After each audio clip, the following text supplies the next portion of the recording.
Welcome to part 2 of using more models to divide fractions by fractions. Our objective today focuses on fractions that do not have common denominators. I can use fraction bars and area models, and any other strategies that we have learned are totally fine. But let's start with a little opening exercise where you are going to be given a fraction and you have to write at least 3 equivalent fractions for each of them. If you already know how to make equivalent fractions, you can pause, write your own, and then check your answers. If you're not sure, I'm going to go through them with you. So when you're making equivalent fractions, you just have to multiply or divide by the same number in the numerator and the denominator. I would stick with multiplying unless you have bigger numbers where it's easier to divide. Like for instance, I could divide 10 divided by 2 and 12 divided by 2 to get 5/6.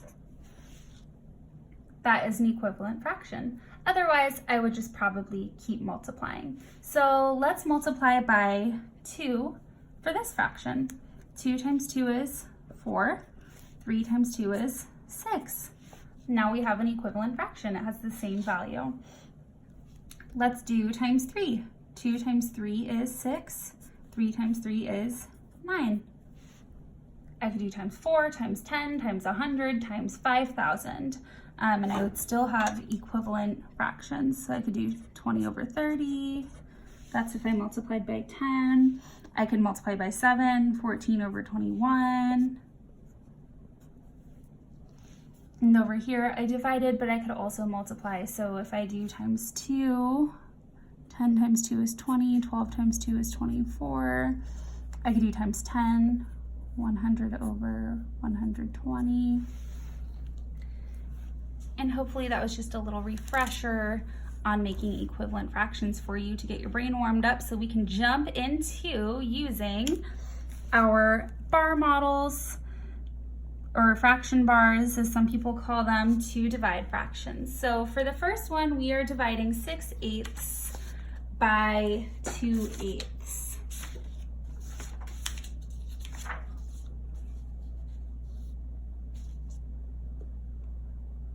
We will be using partitive division to solve this. Therefore, we can think, what is this question asking? Well, it's asking 6/8 is 2/8 of what number?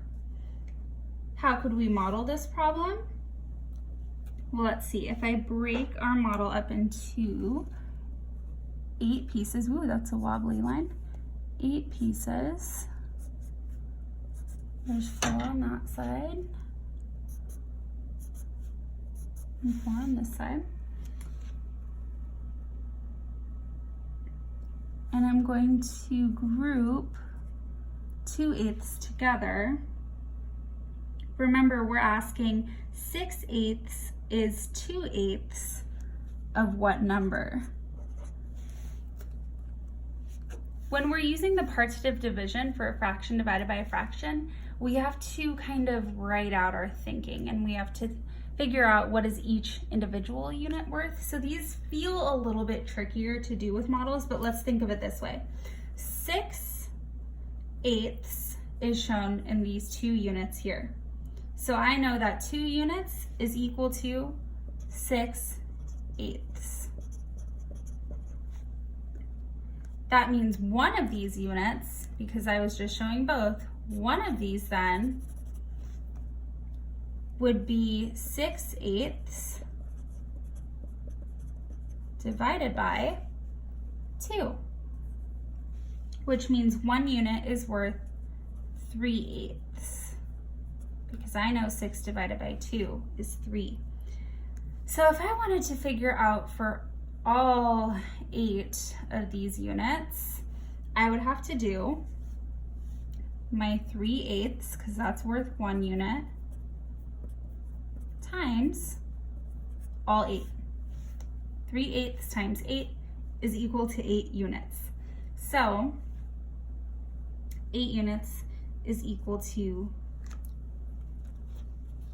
24/8 which would look like this is a fraction, 24 over 8, and we can divide that, so it would be a whole number of 3. Do you see how writing out our thinking actually helped a little bit more here than using this model? Because after we drew this first chunk, we were kind of like, where do I go next? So writing out the units sometimes is very helpful in understanding our models. Let's try with another example that does not have common denominators. This example did have common denominators. This one does not. So let's take a look at what we would do when we're given two fractions with two different denominators. This question could either be asking 2/3 of what is 3/4, or it could also be asking how many 2/3 are in 3/4. So there are more than one way to interpret this question. Will our answer be larger or smaller than 1? All right, well, let's think about this. Since 2/3 is less than 3/4, we're actually going to have an answer that's larger than 1. And the difference between this problem and the problem above is that now we don't have those common denominators, but we can still try to draw our model. I'll go ahead and divide it into my thirds, and I know that my 2/3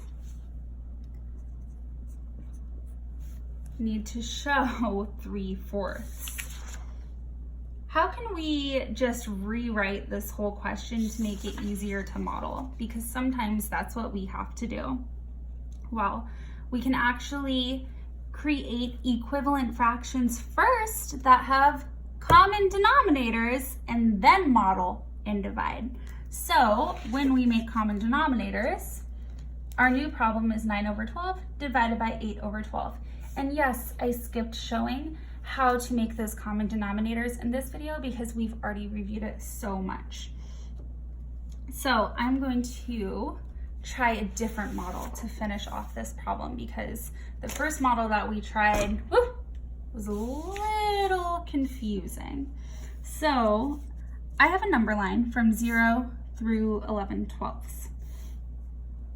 I am showing my first fraction, 9/12, which is equivalent to 3/4, by putting a big bracket. Okay, within my 9/12, I need to know how many 8ths I have. So I'm looking at the spaces in between on the number line. Let me use a different color to show. From here to here is 1/8, 2/8, 3/8, 4/8, 5/8, 6/8, 7/8, 8/8. So this means I have one whole, and then I have one extra 8th. Okay, so that would be, when I add those, 9/8, which we could turn back into a mixed number, 1 and 1/8.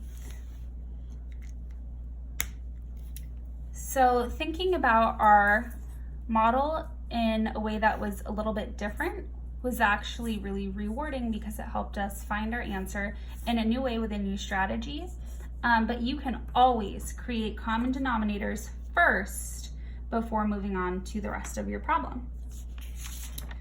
And let's go ahead and get the rest of our notes set up. We have some group practice problems, but I also have 3 reflection questions that I want your team to do together. You can get this set up, work together, and then at the end, you can unpause and I'll have some notes for this reflection part for you so that you can compare your thinking to my thinking. So if you're unpausing the video now, it should be to review those reflection questions. And the first question is, when dividing fractions, is it possible to get a whole number quotient? Hopefully you and your team discuss this And you said, yes, it is possible to get a whole number quotient when you are dividing fractions, specifically when the dividend is larger than the divisor. Then the quotient will be greater than 1. The next question was, when dividing fractions, is it possible to get a quotient larger than the dividend? It is possible to get a quotient that's larger than the dividend. And as an example, if I gave you 1 divided by 1/4, you would get 4/4 divided by 1/4, which gives you 4. And that is larger than what we started with. And then finally, when you are solving a problem that gives you 2 different denominators, what is one way that you could move forward in solving that? You could find equivalent fractions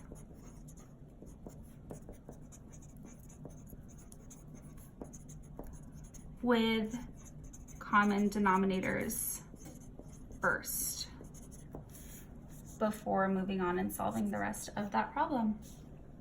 Thanks so much.